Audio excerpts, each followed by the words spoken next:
Joe talks about Joe. And now, your host, Joe Slepsky.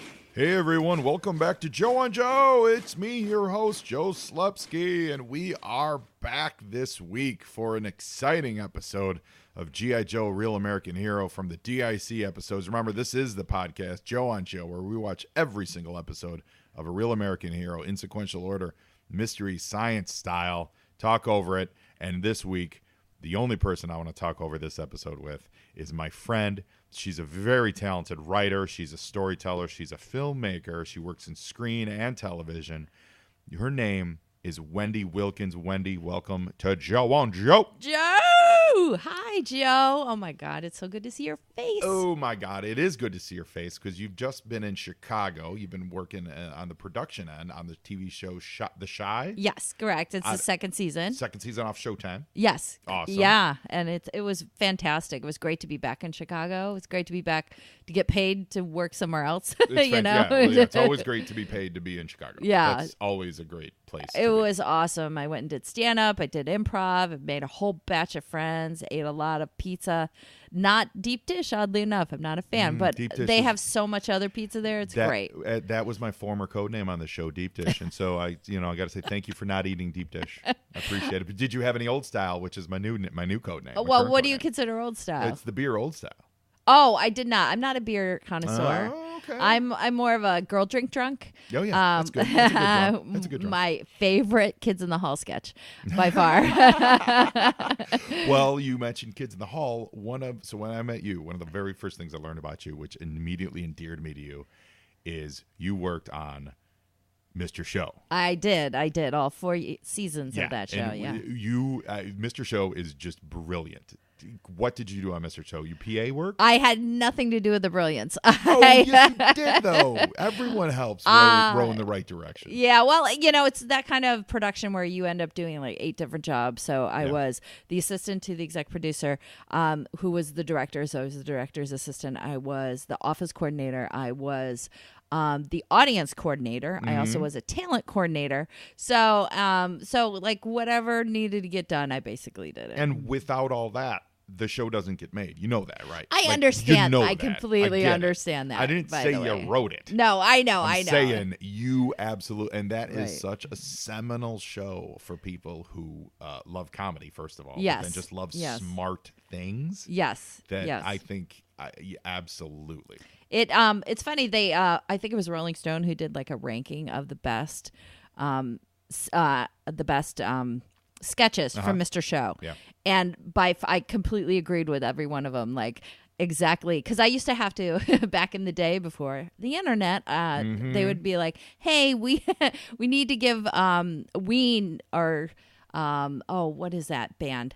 called Weezer, because they were huge fans. They were like, Weezer's going on tour, and they want all the episodes. Chocolate and cheese. They did, which I absolutely love that song. They're so wackadoo. Weezer, yeah, but it was Weezer who was a huge fan of them as well, along with Pearl Jam. But they would be like, "Hey, they're going on tour, and they want all the episodes up to date." And they're like, "Wendy, can you get it done?" I was like, "Sure." So I had a rack of like 6 VCRs. Oh my God! And we would just take the master tape, and I would tape them. So like I've seen every episode. At least 500 times, because I had to watch it and quality control, make sure they're all good, and then get them to the right people so they can watch them on the tour bus while they're out there. So like I have seen all those sketches, and so I was like, yes, Rolling Stone got it right, and the number one was like the one they did for number one was perfect. It was what was their number? It was the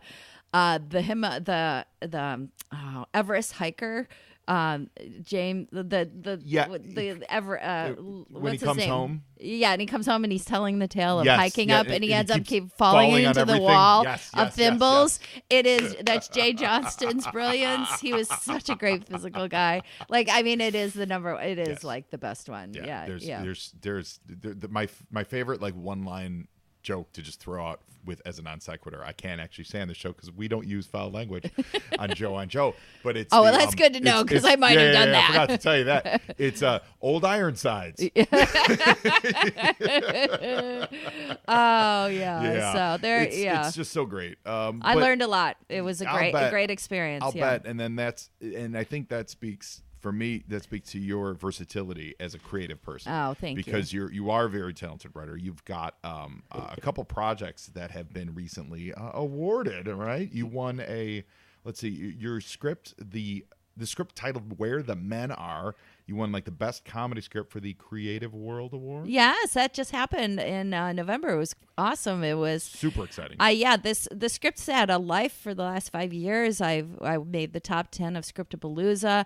I won third place in this other screenplay competition called Comedy Screenplay. It's done various numbers of things, but this was like, and I kind of had put it away a little bit because I had other things that were on the competition circuit. Because when you're an unknown, that's what you do. Yeah. You know, even when you don't have any representation, what do? You send them into script competitions and you figure out which ones are the better ones, which ones actually like read them through and don't base it on your sex, because that does happen a lot of times where it's very male centric. The readers are male centric. What they like is male centric. So then to break through as a female writer is hard, right. you know. So it was awesome, and I just was like, well, I hadn't never submitted it to this one. I might as well just throw it out there, and then I win. I mean, it just like That's blows amazing. me away. It's such a great thing, and so with all of these competitions, you know, when you make it to that level, they send them out to all different. Your log line out to different production companies and see if they bite, and nobody's bit yet.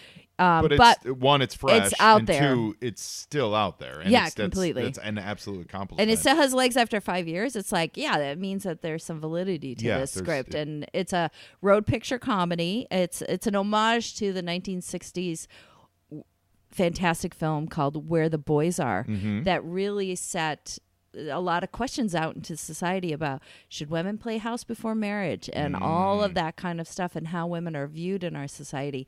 And really everything they talked about in that film still applies today. It's a very interesting thing. It's kind of this universal thing about how we perceive women in our society. And so I wanted to do an updated version of it. They have done sequels to this. Like there's a one called Where the Boys Are 84 with Heather Locklear, and they go to spring break and get high a lot and have sex. I don't recommend it. I watched that as a young growing man. I'm sure you did. There's a lot of boobs in it. Lots of boobs. I don't recommend it. And mine is more like a smarter version, like a smarter like sequel to it. That's so great. yeah, That's great. And you've also written a drama called Hometown. Yes, which has placed in some. I know it placed at the Austin Film Festival as like a quarterfinalist, and right. It's getting some looks. Yes, that's a TV hour-long pilot that's excellent, dramatic, but has sci-fi fantasy elements to it. We're gonna get to some sci-fi. Yeah, love it. So, and it really, like, I married two things that are very important to me: my hometown area in upstate New York, and alien abduction. Yes, and my mother was a huge sci-fi fan. I'm a big fan, but she was even bigger sci-fi fantasy. Read all the books. She was a kid that just never grew up, and it was great to have that as a mom. Took us everything we can get our hands on. She passed in '99, but she would have loved the explosion of DC Marvel, of all the other comic book movies. All just of sci-fi that. right now. It's having a moment. Completely. Yeah. So I wanted to, because a lot of areas in upstate New York and a lot of small towns in America, you know, industry is gone, and so the towns die, and then the population goes down, and then what you're left with is an aging population, not being able to deal with them medically and emotionally, and then a lot of drug addiction and a lot of like poverty-based stuff because there's not the tax base there anymore. So I wanted to take that world and highlight it because we don't see that on television, and then, but then also marry my mother's love of sci-fi, and she never was able really to get out of our hometown area. What hometown was it? It's an area called Binghamton, New York. I'm from a town called Vestal. That's right next door to Binghamton. Is there SUNY Binghamton? There is. Yeah. That is actually located in my hometown of Vestal. But because that's the big, So it was like a perfect marriage of the two, and I really love the you know, the world I created. Because it's a unique, it's a mixture of Gaelic mysticism and Native American spirituality. Exciting. In there. Yeah, because I come from that. I have a little bit of both. That's so great. yeah. I'm excited. That's awesome. So that's called Hometown. Yes. That's something for people to keep an eye out for. Yes. That's fantastic. And you're also you're working on a short called Insignificant, Yes. which you're looking to get. You've written it, and the script has done well for you, Yes, and you're it looking has. to get it actually shot. Yes, which I can do. I've made 4 short films about 15 years ago, and I sort of took a break just to concentrate on writing. But I had 2 short films that did really great on the film festival circuit and won a bunch of awards and love them. And so I'm itching to go back into directing and getting out there and producing. So, I'm putting it together, and hopefully, we can get it done fairly cheaply in January, if not the beginning of February. But I'm gonna get it done. It's been too long since I've been behind the camera. That's great. And if that doesn't make it look like you're busy enough, you're also writing, and this is where we're gonna roll into the sci-fi stuff. You're writing for a website called omnarchy.com. Yes, it's fat. Oh man, and it's the Sci-Fi Onion. Yes. Satirical futuristic news website. It is so freaking funny. It's set in the year 2168. Okay. And some very specific, important things have happened between then and now. There's Such been as? World War III. Oh. And all machines have become sentient. Also, all animals. Excellent. And plant flora. Oh, really? Yes. Oh. And so, well, then how do so I've been vegan for a little bit. How do we deal with that? Well, it's like I'm not going to eat an animal, I'm going to eat a plant. But now, what do we eat? What is going on here? Well, that is part of the lore that's there. Funny. Robots have taken over because humans have just destroyed the earth. And the only way to get it back is because to have robots. Funny because it's true. Yes. And there are humans that are actively part of the robotic world. There's something called the Mind Hive. And everybody's connected to the Mind Hive, and they have an implant if you're a human. So I'm hearing shades of Welcome to Night Vale. Sure. Yeah. I'm hearing shades of that with a sci-fi bent to it. I was reading a bunch of the articles yesterday, and I loved them. It's very much like The Onion. Like this sense of here's an insane story that I'm actually going to present to you completely without irony. This is what's happening. Right. The refrigerators have run amok. Or Yep. there's, I was reading a Christmas one, like there's clouds of sentient mistletoe that are forcing people to make out with each other. And this is just a thing that's happening. You might want to look out for it. Yes, exactly. And so you guys are all building this world that you're sitting here describing this world, but it's all being built by this hive mind. Right. Is there a central editorial hand that, like, if someone introduces, so if someone were to come up with an idea and say, I don't know, like the robots have destroyed South America. Literally, South America's gone. Is there an editorial hand that says, no, in our narrative here, South America can't be gone because we're using it for something else? So change the story like that. Yes. I mean, Omnarchy is fairly new. It started in March of this year. Okay. So we are currently in the process of creating all of what has happened between then and now. Like a Bible. Like a manifesto. Oh, manifesto. And so we are determining exactly what's going on. But then each week, whenever we have our meetings, we, that is part of it. We are creating this timeline between then and now. And in this world, there is a queen robot who's in charge of the Mind Hive.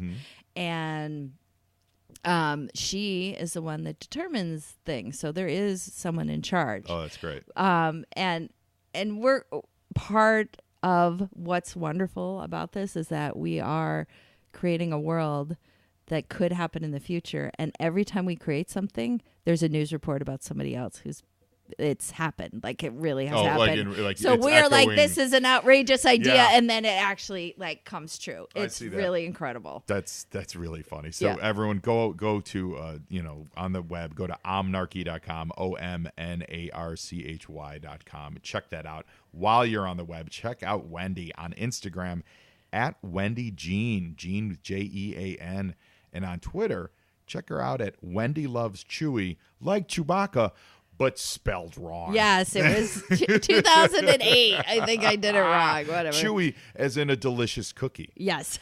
Wendy loves chewy, delicious cookies. But check her out, guys, and find her and give her some love while you're out there. Find me at JoeOnJoePod. That's Twitter, Facebook, Instagram. Send me an email to joeandjoepod@gmail.com. We've only got a couple episodes left of the show. as in its current form. So if you want to be a guest, literally the slots are closing fast. Shoot me an email. Let me know if you want to join me, and we will talk some G.I. Joe. And before that, we're going to hear a little word from our sponsor. Joe and Joe listeners know that I love comic books, G.I. Joe, pop culture, and my wife and dogs are pretty great too. I also love learning how people get to where they're at and where they're going. All of that comes together over at the Dreamer Comics podcast, except for my family stuff. That'd be really weird. Omar Spahi interviews someone from the comic industry every episode, and they break down the journey that creator took to get from reading comics to creating them. Comic luminaries like Jim Valentino, Ross Ritchie, Kyle Higgins, and so many more can be found at DreamerComicsPodcast.com or find them anywhere you get your podcasts. Everyone has a dream. Learn how to make yours a reality. All right. Now, speaking of G.I. Joe, Wendy Jean Wilkins, tell me, what's your connection to G.I. Joe? Only through my brother, because we were big, huge, Saturday morning cartoon people, for sure. But we had ones that we watched together, like the Smurfs. But I wasn't into so much G.I. Joe. I think I would watch it every once in a while, but it was maybe not. I was a tomboy, so, but I didn't necessarily like connect with it at all. So with the sci-fi love that your mom had, were there like sci-fi-esque kids stuff that you did enjoy, like maybe Transformers or GoBots or Thundercats, or even what I'm thinking of, looking at you, I'm thinking Thundar the Barbarian. Yeah, honestly, none of those. None of those. It's weird. I really loved, and I still do, things that are based in reality. Okay. I really love that. So you're more like a Twilight Zone sci-fi. Yes, exactly. Like that kind of stuff. Yeah, okay. So those kind of cartoony things made up. Like I remember watching them, and any Godzilla movie out there. Oh my awesome. God. Yeah. Any of those Mothra, any of that kind of stuff, absolutely loved. But the other stuff just didn't interest me. I'm not quite sure why, because now as an adult, I'll watch it and I go, oh, this is actually interesting. And I would watch every once in a while because you would get those Japanese big eye, ones. I couldn't name any of them. Spectre Man. When we were younger, Something Spectre like Man, that. Ultraman, I think was one of them. Yeah. I loved, I don't remember much of it, but I just loved Spectre Man because they had the greatest song. And it was very much like Power Rangers, where it was a dude in a suit fighting, fighting monsters, but it was like Spectre Man, dude. And I don't know what he did. I don't know who he fought. He had an awesome outfit, and he would just come on and they would play Spectre Man. Yeah, I was on board. I was in. Well, I just remember, all the boys probably, because at a very young age, I did like boys. But they would just sit at lunch and talk about Power Rangers like nonstop. And like this was even in like 8th and 9th grade. I'm just like, I never liked Power so Rangers. that just kind of like threw me off of that kind of stuff. I'm like, oh Power- God, grow up. I could never go to. Power Rangers was too stupid for me. Yeah. It was too literally stupid for me. Like the Spectre Mans of the world and the Ultramans and like all that stuff. They were at least trying to elevate it. They were trying to talk a little higher. Power Rangers was like, we're stupid and we're gross, so we're evil. And I was like, oh no, I can't. I just can't do it. So the reason I'm happy that you're on with the sci-fi is today's episode, Messenger from the Deep, deals with aliens encroaching on G.I. Joe. It's not the first time G.I. Joe has met aliens. There was another couple episodes where some aliens kind of cruise through. Okay. And but the pacing on this is very similar. Okay. See, I'm a huge fan of Cat from Outer Space. So Cat from Outer Space. Oh, was that it's a Disney movie? Yes. Oh my gosh. So like any kind of alien stuff, I probably, if they had more alien based Saturday morning cartoons, I would have been right there. Okay. But like Cat from Outer Space was awesome. So like this kind of thing, like water, I grew up, you couldn't get me out of the water. This whole episode's underwater. It's great. I love it. Yeah. And then having aliens part of it. Yeah. And Ben Oz and Bruce Six, thinking of aliens and water. Like, do you know that Disney film? I've not watched that movie since I was a young child, so I don't remember. Don't they fight Nazis in that movie? They do. But in the middle of it, they go underwater to this underwater sea village that's a cartoon, and then their live action, it's Angela Lansbury and these kids. And Aquaman came out this week. So I mean, we got a lot of water love going on this week. Yes. I He's gotta be pretty honest, to look at. I don't hear the film's great, but he's pretty to look at. I don't love the movie. Yeah. And the movie may have broken the spell that Jason Momoa has over my wife. But it's a very pretty movie. It's a really gorgeous. And what I think the most important thing that Aquaman did is it cracked the live action code for how to tell a story underwater. So I think this is I didn't know that it was an issue. well, the special effects. Oh, got it. Between being very expensive to shoot underwater, like live actors underwater. Think about it. Okay. Like, going back to like the water worlds of the age. Like it was always it's a difficult medium to do. Even good, Titanic, to do well. yeah. Exactly. They cracked it. So whatever techniques they used on this movie are freaking perfect. And I hope they do like a ton of live action underwater stories. Like tell me Atlanta stories. Tell me let's do Namor the Submariner. Let's do all that stuff. I think I've always heard that's been one of the like prohibitively expensive things about doing an Aquaman movie or doing a live action Atlantis movie where they would you'd be underwater for maybe 10 minutes and then the rest would have to be in air because of all these limitations. They cracked the code on Aquaman. So yes, all that sci-fi, water, this episode has it all. I can't wait. It's got it all. It's not a terrible episode.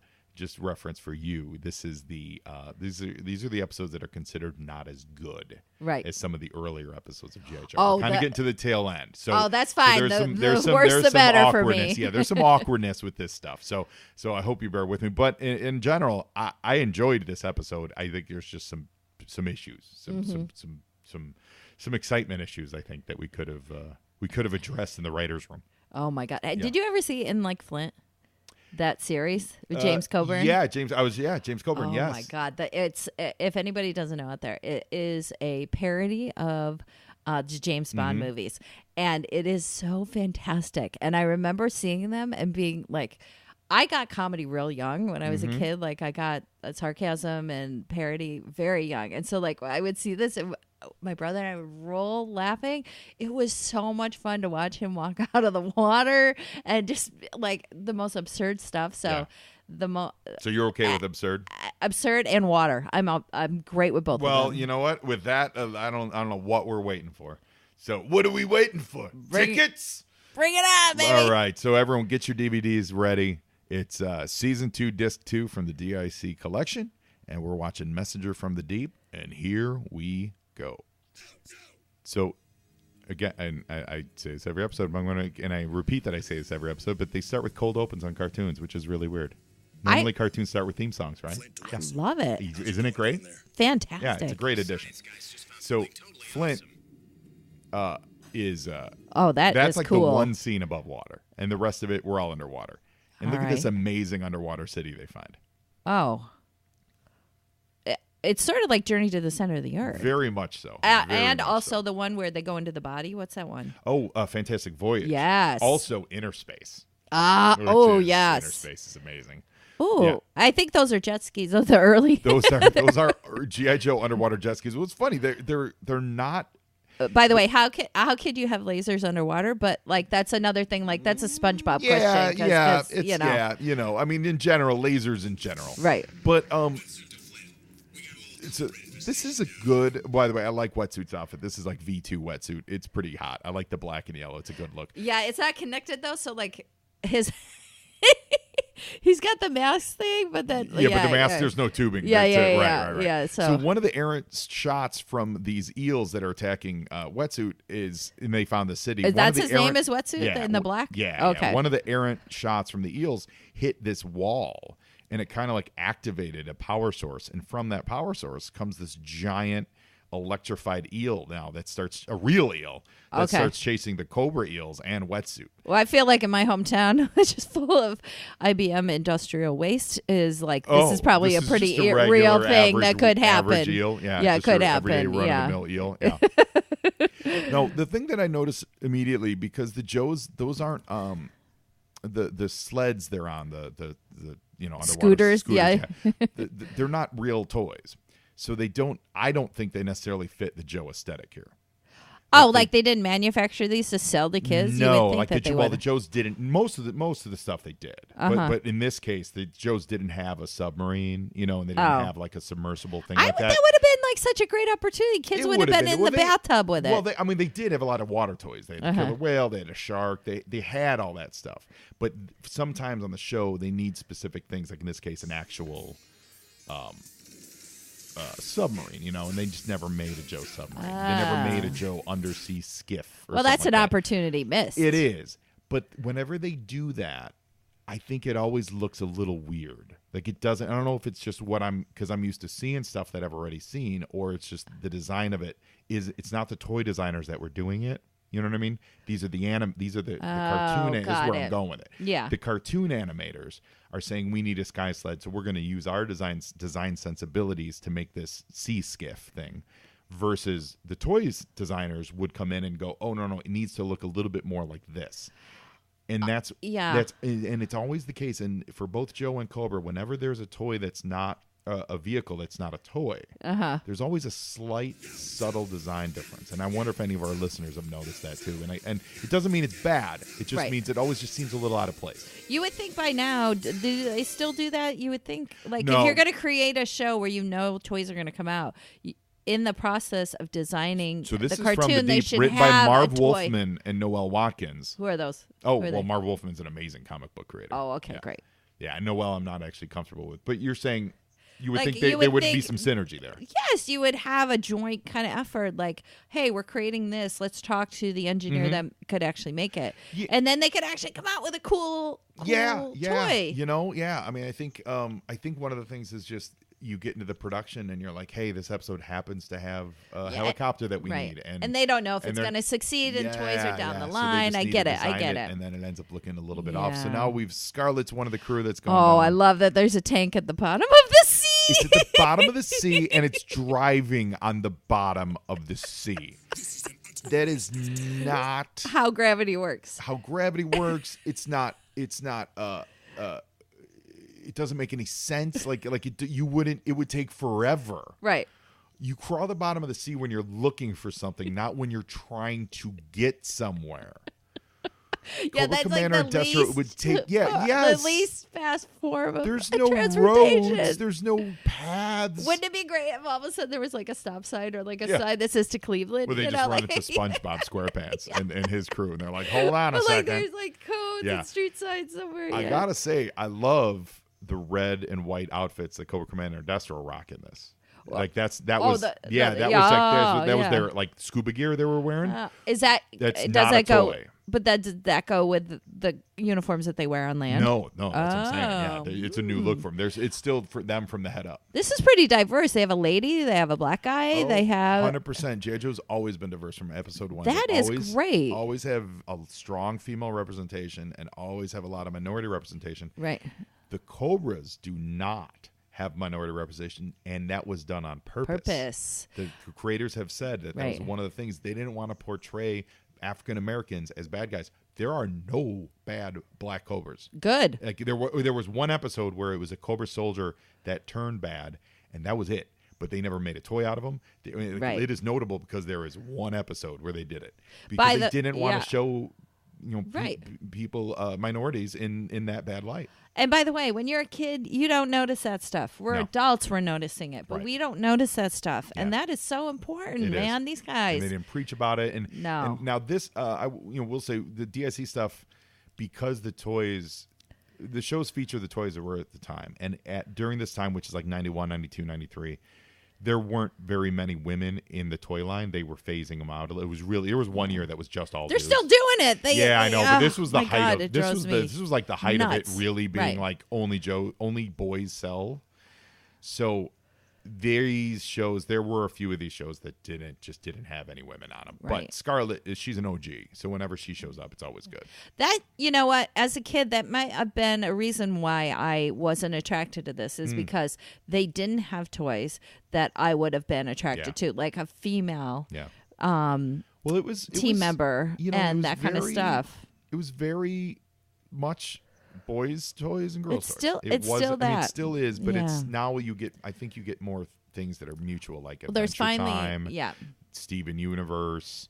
you know, but when it comes to the action figure toys, Right. I don't even know how much action figure toys sell. The stuff I see is Star Wars. It's all the big, huge IPs, Star Wars and Marvel, and that's kind of it, you know? Right. I I know somebody on Adventure Time, or I don't know if he's still there, but he was like, yeah, watch it. And I watched it. I was like, I don't get this. And he goes, that's because you're not a stoner. And I'm like, I am not a stoner. I do not get this at all.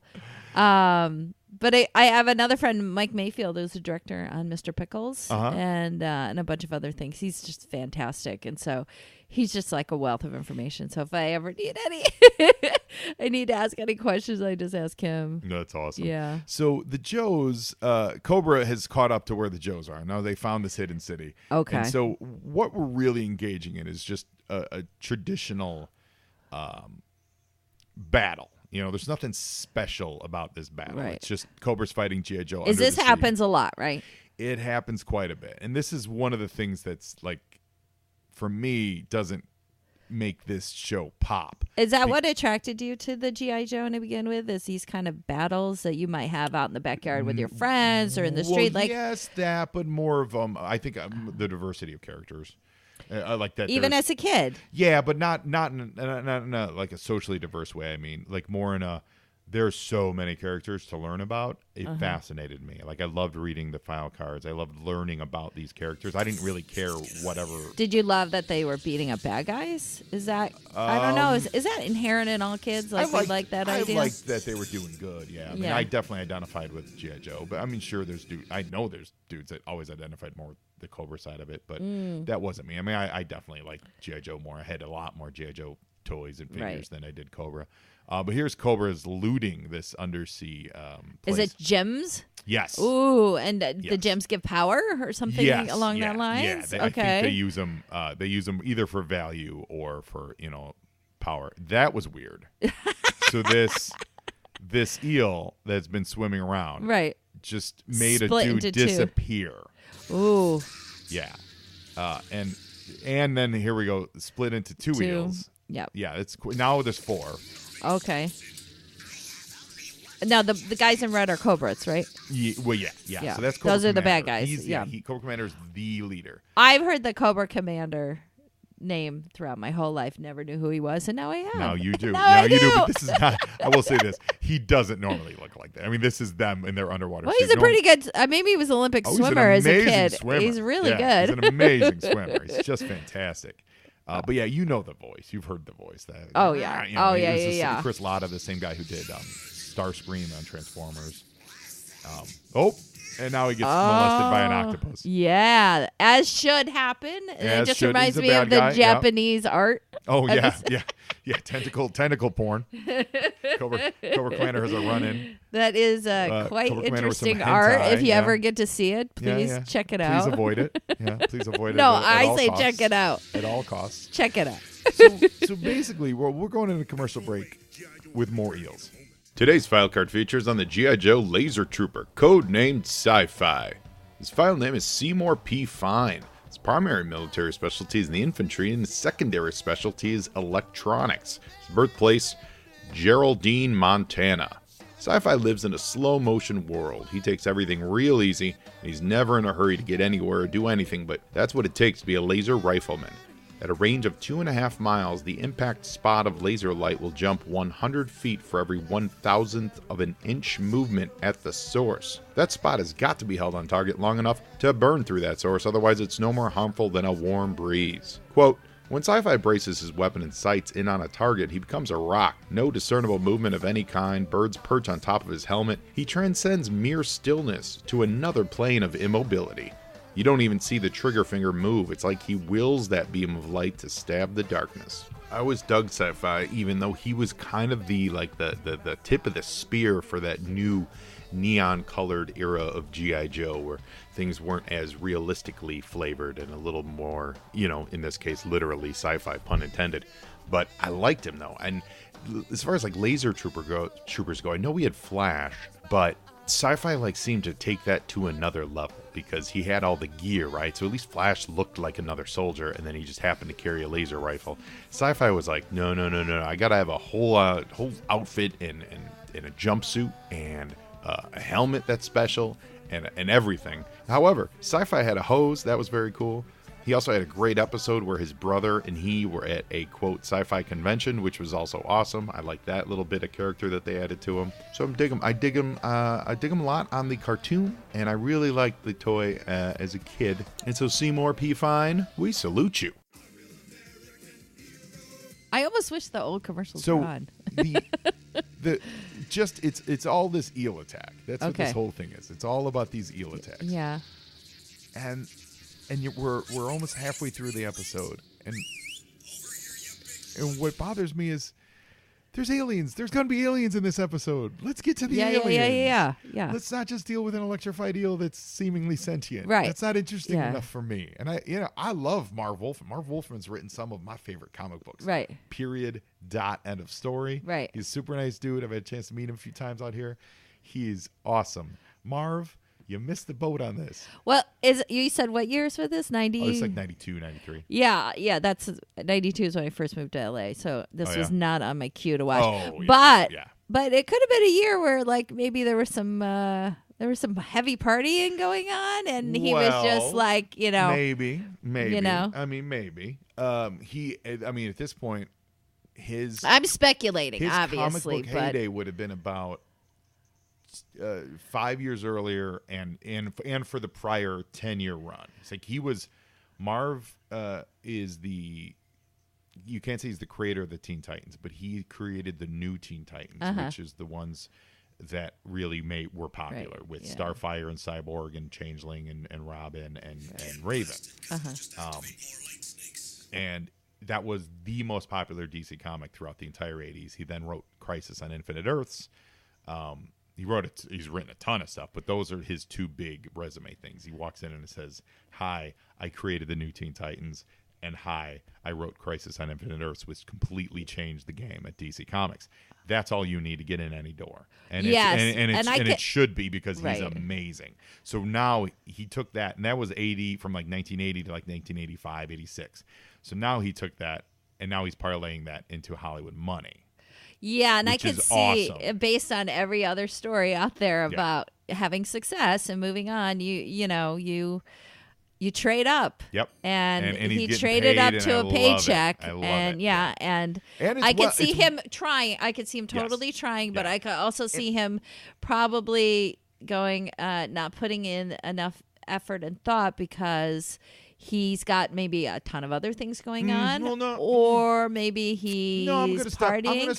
to step back from both those. 'Cause Okay. those are both personal things. Well, that's what interests me is like the story behind the story. Well, we have no way of knowing this. I'm going to Yeah. step back from that. Okay. But what I am going to say is a lot of the stuff was driven by toys. And so you had to feature Yeah. the Barracudas. You had to feature Yeah. the underwater, all the underwater Right. vehicles that they're using. And what this episode does do really well is it doesn't introduce stupid. So many times on these shows, there would be like one or two characters that are just dumb. Yes, And they're dumb I hate for, that. quote, comedy relief. Yeah. Like they're the Yeah. silly, they're the... Manta they're race. the puck of the thing. Like Right. they think that they need a childish character to make children entertained. Right. This episode has none of that. Well, I do appreciate that Yeah. the not talking down to kids. Yes. and Yeah. anything This out just there when has I was a kid, literal tank right. driving on the bottom of the ocean. Right. Anything out there when I was a kid that didn't talk down to me, that just like let kids figure it out. Yeah. Like, and even though it's not a cartoon, it's Close Encounters of the Third Kind. Oh yeah. Still one of good. my favorite sci-fi films. That was my first lady boner, was Richard Dreyfuss. Oh my goodness. Yeah, and I was in Jaws. but not once did I ever feel talked down. There's some heavy stuff. His wife leaves him because she thinks he's going it's all- crazy. yeah. He thinks he's going crazy. I mean, he's having That's a nervous real- breakdown. It's a real Steven working some things out movie. Completely. In a real And way. never did I need to be talked down to, and it's still my favorite film from back if then. If you know a kid going through any kind of like parental divorce or any kind of situation like that, which I was. you hand them E.T. Yeah. and Close Encounters, and you put them in a room, and you Yeah. just watch these kids, Yep. and you'll be okay. Things will be all right. Things will Yeah. be all right. You'll get For through. sure, Whether for either sure. you get abducted Right. or Right. or your exact- friend gets abducted. Yeah. One of the two moves Well, is gonna yeah, happen. yeah. It's Yeah. fine. Yeah, It's yeah, fine. yeah. It'll all So work enjoy out these fine two for the movies better. by one of the masters. Yeah. So let's talk sci-fi movies. What kind Yeah. of sci-fi movies resonate with you Like I said, Close Encounters, Star Wars. to this day? Still, To this day, these are ones I will constantly watch. Logan's Run. I adore Logan's Run. Oh, my I God. adore it. I adore it. I adore it. Love it. I wish I had prepped. Let me go through. You name some. Omega Man, the Nah. Charlton Heston Omega Man, Soylent Green. We're going to commercial, and we'll be back with a few. Hey, listeners, if you're anything like me, all apologies to your family. I'm just kidding. It's likely that they made you this way. No, I'm talking about that I'm always looking for more G.I. Joe content, and I think I've found it. Stop what you're doing. Okay, don't stop listening to this podcast. Can't you multitask? And go to Facebook/Special Mission Force. Brian Wilkins is curating all kinds of wonderful, nostalgic G.I. Joe content, including new pics from his fantastic Instagram page @Special Mission Force. On his Instagram, he's taking photos of Joes out in the wild, in the real world, doing stuff. For me, the two things that stand out the most are his variety of characters that he takes pictures of and like the depth of field in these pictures. It's just a wonderful job of directing focus for you. I think you really will enjoy his work. So like him on Facebook, follow him on Instagram and Twitter, and get ready for his website, specialmissionforce.com. He's a name to watch in the G.I. Joe game, so get on board now. Now back to the show. Those are like my old school classics. I love the original Time Machine, the George Pal Time Machine. I Yes. think that movie's just wonderful. I do enjoy Journey to the Center of the Earth. Yes.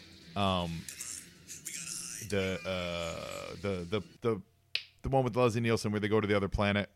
It's where he plays it totally straight. It's the one that like Lost in Space riffed a bunch from. I'm blanking on that right now. Fantastic Voyage, Journey. Anyway, Forbidden Planet. Oh, Yeah, it's okay. great. Yeah. There's the More modern ones, obviously. Terminator Terminator is yeah. just everything. You can't get Alien away and from watching it. actually Aliens. I think there's a lot to like in Alien 3, but just the Alien franchise, I adore. Right. Well, Cat from Outer Space. We already talked about Cat that. from Outer Space. We discussed. When I was a there's- kid, I loved the TV show Misfits of Science. Do you remember that with Courtney Cox? No, I did not. Yeah, I it was did like not see it was that like one. 5 people who got bad results from science experiments. And there was the really tall dude, Peter something, black dude who played Harry in Harry and the Hendersons. Okay. Really tall. You know the actor. He's died. Yeah. He passed away a few years ago. Super tall. 7'5". He played a super tall scientist, but he could shrink really small. Right. And Courtney Cox was on it. I forget what her power was, but there was they all had really stupid powers, and it was great. I loved it. Well, there's that one where Jack the Ripper and Jack's back. no, and is it H.G. Wells that they Yeah. go to Yeah, the time modern travel. day Yes. to yes. the 70s New York. Yes, and then yes, they yes, fight yes, each yes, other. yes, Yeah, with that Roddy one. McDowell. Yes, exactly. Yes. That one. Love that So one. good. So good. So good. This is exciting on the show. The Joes have been captured in speaking of aliens, like Mm-hmm. an alien-esque stasis pod. Oh God. Yeah. So finally, this is what I'm saying. We're in the third act. This is awesome stuff. Yeah. I wanted this to happen in like the second act, so that we get more of what's Right. happening. here. Finally. Yeah. Oh my God. What is that thing? I love Bioscan. totally see, and now we This get is 92. an alien voice. Yeah. See. And this is a lot. This is pulling a lot. The Abyss. James Cameron's The Abyss. When did that came I out? think that was 90. I think that was Oh, okay, pre-T2. then. Or I it can was see right that. around I this love how time. that filters into Yes. like every other. And so we get. Look at this. This is a straight up alien. I love it. Look at that. Straight up alien. That's See, awesome. I go more sci-fi than I do fantasy. I like sci-fi I got more a than good I mix. like Lord of the Rings, but Right. I much would prefer a sci-fi Right. adventure. Yeah, I can leave Lord of the Rings. I remember I wanted to watch 2001: A Space Odyssey, and my dad worked for the cable company, so we had every cable channel. And he was like, "I can't be a Of course hypocrite. you I can't did. be a hypocrite. If you guys want to watch it, watch whatever you want. Just know that the stuff's all fake. So like at Yeah. any age, we can watch it." And I remember watching the first 20 minutes of it, and it's just those dumb cavemen. Yeah. And I get it now as an adult, but I was Yeah. like, "Where's the aliens? Where is the space? And I was so infuriated, I turned it off and didn't watch it for another 10 years because I had no idea. When I was a kid, I did try to watch it because of Star Wars. Yeah. And I never could watch it. I never even tried to watch it. The Ape Men turned me off. I saw it. I really watched it in college. That's why I fell in love with it. Right. Yeah, The Abyss was 1989. Oh, so yeah. So that definitely I could see that. definitely had an impact here. Yeah, for sure. sure. So like, this is all crazy, fascinating stuff. And the last time the Joes met an alien, it was the same thing. Where like the alien showed up, they did a thing that affected the Joes, and then they show up at the end. They're like, "All right, we're out of here." And I'm like, "No, I want you to hang out with these aliens." So what's happening? What is she doing to them right now? Well, she's warning them about how conflict is going to destroy the planet Earth. Oh, I actually like that message. Oh, it's a lovely message. All right, so I take it back that he probably was partying and all that other stuff. It's a lovely message, and I think it's really great. I think he probably had pressure of people. We got to get all the battle stuff in, and then this is the stuff he really wanted to talk about through the whole thing. That I get. Okay, I get that. But maybe he was partying and also doing this. But yeah, 130 some episodes. Of just Joe's fighting cobras. If we're gonna go aliens, let's go aliens. Let's get weird, man. Let's go full retard on this. Let's do it. Let's go full. So speaking of going full, Wendy, one of the things we love to do on this podcast is I like to ask my guests if you could be a member of the Joe or Cobra team. Yep. Which would you be? What would your specialty be? And then what would your name be? Well, okay, I'm going to play into my strengths. And besides being creative, I'm also very good at organizing. And I have a Tetris brain. What? So I'd be GI Tetris. GI Tetris. And I love it. I would be part of the logistics team with planning all their stuff, like making sure they had all their equipment, doing checklists, making sure they have all their uniforms, getting all the vehicles ready and all that other stuff. So I would be in charge of logistics. So I know it seems like a dumb job, but somebody's got to be doing that. That's the one great thing about my ex. He would always he would watch something and go, he saw Divergent and he's like, okay, what faction takes care of all the trash? What faction, who cooks for everybody? It was hilarious. He was always like, is there not another faction that does all that stuff? And literally that is yeah, you're so right. So who is behind getting them all together? Oh, they're all pledging their peace. To this alien. Please, we need more of that in the world. Right, it's a lovely sentiment. It is. Too bad it's the last 5 minutes. I wish it would have been a two-parter. Yes, exactly. Give us a first half. Finally, normally on two-parters for these GIC ones, there's never enough plot to justify a two-parter. This is what you find all the time. Yeah. It's always they're stretching it out. In this one, I could have gone for one episode that was just Joe fighting Cobra, and then at the end you reveal, oh my God, there's aliens. And then give me another half to hour be where continued. the Joes team up with the aliens. Oh God, yes. And then they fight Cobra and they have to save the planet and stuff. Oh my God, that would have been amazing. Yeah. So that's what I'm saying. I like this episode, but I feel like there's more there that we could have had. Yeah. More there we could have had. Well, GI Tetris. Yeah. What did you think? What did you think overall? Big picture, GI Joe. I get the appeal. I totally get why boys would like it for sure. As a tomboy myself, I think I probably would have liked it more if it was more about that last 5 minutes. Yeah, right. And like I said about story and stuff. I am really I'm just attracted to story. My favorite TV show when I was 10 was St. Elsewhere. Oh, yeah. Because that was a show that made you laugh and made you cry. And if I'm at 10 emoting like that so much, I need a little bit more in my cartoons, St. Elsewhere is literally the TV show where absolutely every TV show that has ever been on television exists. Do you know this? Wait, what? Do you know this? So St. Elsewhere. Yes. Because of the ending. You know how it ends with the little autistic kid. Yeah. With St. Elsewhere being in a snow globe. Yep. All in his mind. St. Elsewhere had major crossovers. Yes. Because the writers were from other TV shows. So they would bring in characters from other TV shows. Yes. So those crossovers place St. Elsewhere in the same universe as shows like Knight Rider and All in the Family and so on and so forth. And then that spiderweb moves to those shows. And on Knight Rider, that was a crossover with Star Trek because they were Star Trek writers on Knight Rider. So they wrote one of the characters that helped create I guess in Star Trek lore, is one of the guys that helped create the hyperdrive. They used his name as a character. They used him as a character on a rando episode of Knight Rider, right? So that puts Star Trek in the same universe as St. Elsewhere. Then there was a character from MASH that showed up on St. Elsewhere, and then that same character puts them in the same universe as isn't St. Elsewhere the sequel to MASH? No. It's because Trapper John, what was the hospital that was? It's called Trapper John MD. That was right. The Okay, sequel to that MASH. was the sequel to MASH, Yeah. right? So then there's characters on Trapper John that crossed over somewhere. So you see where I'm going with this. There's a website that chronicled this. Okay. And that's I'll where look it I'm up. getting this information from. And it literally puts like up till that point. Right. Oh, X-Files happens in the Yep. same St. Elsewhere universe because of all this stuff. Okay. It is the absolute origin of everything because they did that one final scene. That is fantastic. I've never dug that deep, even though it is my favorite drama of all time. I will tell a little backstory. That show is created through the studio MTM, which is Mary. It's not Mary Tyler Moore? Yeah, but it's her husband. Okay. It doesn't stand for Mary Tyler Moore. It's just the studio that her and her husband had. Oh, interesting. And they created The White Shadow and It Is Enough and a whole slew of shows. Mm-hmm. So that makes sense that all of those people, all of those other shows are connected because every young actor that worked on his shows, he said, acting may not be the thing that lasts forever, so you're going to have to learn something else. So he basically told them all, learn to be a writer, director, or producer. And their tentacles are out there. Eric Laudeville, who played a janitor on St. Elsewhere, is now one of the most highly regarded television directors out there, along with Tim Van Patten, who is won Emmys for The Sopranos. And Tim Van Patten was on The White Shadow as Salami.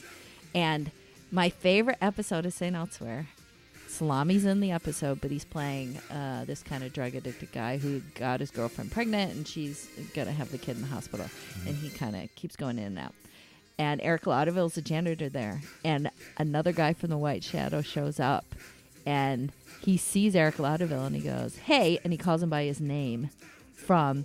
from from White Shadow. From The White Shadow. Yeah. And the guy goes, I don't know who you are. Yeah. And like, it's hilarious. It's like one of my favorite episodes. So now it makes sense. Tendrils. Yeah. That's one of the tendrils. It because is. then even if they're saying that the guy who was on Elsewhere isn't Right. the same actor, it means the other guy is the same character from Right. White Shadow, putting him in that universe. And when I was in Chicago, Eric Right. Laudeville stopped by our office to say hi to one of our Oh, other directors. awesome. I was like, oh my God, Eric Laudeville, Oh, I love love it. you. And And he was so sweet. He was like, oh my God, thank you so much. That's Yeah. amazing, and that I'm not surprised to hear you tell that anecdote and that you got your finger on that pulse, because Wendy Wilkins, that is what you do. You do everything, and you do it well. You do it with an energy that's unrivaled, a positivity that is unrivaled. Yeah, Find thank Wendy you. at Wendy Jean on Instagram, at Wendy Loves Chewy on Twitter, and just support Wendy. Guys, give her some love. Wendy, thank you. Give for being Joe a part. some love. Thank you for being part of this and introducing me to G.I. Oh my God, your world is now, it will never be the same. It won't. Peace, man. Peace, man, peace. That's all it's about. And now you Joe, and Joeing is half the battle.